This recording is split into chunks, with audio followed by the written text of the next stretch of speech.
지난해 코스피 지수가 2,400선에서 한 해를 출발을 했습니다. 이런 가운데 70% 넘는 상승률로 한 해 거래를 마쳤고 2026년 들어서는 무려 12거래일 연속 상승이라는 소중한 또 기록을 남겼습니다.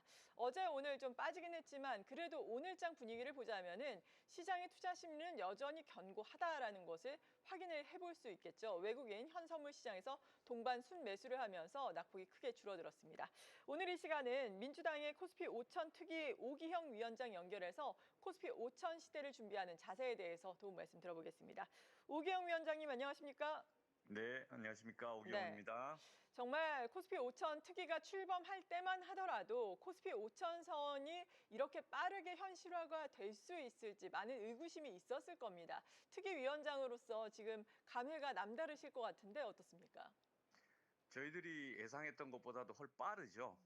시장에서 이 코리아 디스카운트 현상이 해소되는 과정에 대해서 처음에 냉소가 있었다가 그다음 호기심이 있었고 이제 기대가 좀 쌓이고 있는 거 아닌가 싶은데 그럼에도 불구하고 속도가 참 빠르게 아마 특정 업종 중심으로 실적이 반영이 되면서 이 코스피가 지금 디스카운트 현상이 해소되고 있는 국면이 아닌가 싶습니다. 저희가 계산해 보면 2024년도 말에 PBR이 대한민국이 0.9였습니다. 코스피 시장이. 신흥국이 1.84였고. 근데 이제 이번에 최고점 찍을 때 보니까 PBR이 대한민국이 코스피 시장이 1.58 정도 나오더라고요. 신흥국은 PBR이 2.2고. 이 0.9에서 1.6까지 하니까 이 상당히 많은 디스카운트 현상들이 해소되고는 있고, 그러나 신흥국 평균까지 아직 따라가고 있지는 않기 때문에 여전히 변화의 여지가 있는 거 아닌가 정도의 이해를 좀 하고 있습니다. 네, 이번 반등이 고질적인 코리아 디스카운트를 끊어내고 시장의 새로운 패러다임을 만든 결과다라는 분석도 또 나오고 있는 상황인데 시장의 신뢰를 회복하고 상승 흐름을 이렇게 만들어낸 핵심 동력은 또 어디에 있다고 보십니까? 실제 대한민국 시장에 대한 불신이 있었습니다. 박스피, 국장 찰트는 진흥성. 그 이유는 우량주가 갑자기 불량주가 돼버리는 현상들이 비일비재했기 때문에 그런 거죠. 삼성물산, LG물적 분할 뭐 여러 군데가 있었지 않습니까? 근데 그런 것에 대해서 거수 이사회들의 의사의 결정의 행태를 바꾸자. 그래서 거수 이사를 책임지는 이사회로 바꾸자라고 하는 게 상법 개정 1차, 2차의 내용이었습니다. 지금 그 변화의 흐름들이 아직 개별 사례를 위해서 다 적용되고 있지는 않지만 적어도 정책 기조적인 측면에서는 시장에서 그 방향이 맞다라고 호응하고 반응하고 있는 거 아닌가 저는 그렇게 이해하고 있습니다. 네, 이런 가운데 최근에 일어나고 있는 원화 약세에 대해서 서학 개미들의 영향이 크다, 해외로 나가는 투자 자금의 영향이 크다라는 이야기도 나오고 있고 정부에서도 여기에 대해서 지적을 하고 있는 상황인데 서학 개미들이 또 한국 증시로 많이 들어오고 있는지 이 부분에 대해서는 또 자본의 선순환 구조를 만들기 위해서 필요한 것이 어떤 것이 있다고 생각을 하시는지 궁금하거든요. 지금 상황에서는 국장 탈출은 지능순이라고 판단하지는 않을 것 같고 국장 투자와 미장 투자를 적절하게 분산해서 해야 되는 거 아닌가라는 그 정도의 논쟁들이 곳곳에서 이루어지지 않을까 싶습니다. 그리고 서학개미 뭐 동학개미 이게 일률적으로 이제 이분법적으로 해서 무조건 서학개미로 가는 게 일반적인 흐름이다라고 보기는 어렵고 지금까지는 그 추세가 여전히 강한 것 같습니다. 다만 이제 지금 상황의 변화 속에서 논쟁들이 이루어지고 있기 때문에 투자들은 수익률이 제일 기본인데 그 수익률에 대한 평가 속에서의 장기적인 흐름들을 같이 봐야 될 텐데 지금 환율의 문제, 경제 성장률의 문제 또는 단기적으로 시장 상황의 변화의 문제 이것들이 여러 가지가 혼조가 지금 있어서 과거에 무조건 미국 시장이 좋다라는 시각에 대한 변화 또는 이제 환율은 그거에 대한 반사체이기 때문에 환율 자체만 갖고 이야기할 건 아니다. 그리고 현재 우리나라 환율 자체가 미국 재무장관이나 한국에서의 이제 경제 담당자들이 다 그게 계속 갈 것이냐에 대한 비판들이 좀 있었지 않습니까? 그러니까 이 부분도 시장에서 같이 고민하면서 합리적 선택을 하지 않을까 싶습니다. 결국 대한민국 경제에 대한 그 신뢰를 좀 확보해내는 것 이게 더 중요하지 않을까 싶습니다. 네, 오늘 시장이 참 강하다라는 생각이 듭니다. 미국발 악재에 따라서 또 코스피가 개파락 출발을 했었는데 어느덧 대형주를 중심으로 지금 회복이 되면서 코스피는 보합권까지 올라오고 있는 상황이거든요. 5천선이 정말 얼마 남지 않았습니다. 이에 따라서 민주당 코스피 5천 특위도 또 이름을 변경해야 하는 건 아닌지 앞으로의 세력이 있는지 소개를 좀 해주시죠. 저희가 PBR이 0.9에서 두 배만 돼도 코스피 5천 된다고 작년 여름에 말씀드렸습니다. 근데 지금 여전히 PBR 기준으로 보면 갈 길이 멀고 PER이나 또는 이제 그 ROE라고 하는 자본의 수익률 등등의 여러 가지 자본시장 평가 기준들을 비춰보면은 대한민국은 앞으로 갈 길이 더 멀다 이렇게 봅니다. 즉 해야 될 일이 더 많다. 그동안에 비교했던 것들 중에 말씀드린 것 중에 일본이 2014년도에 밸류업 정책을 시작하면서 10년 동안 니케이 지수가 3배가 증가됐습니다.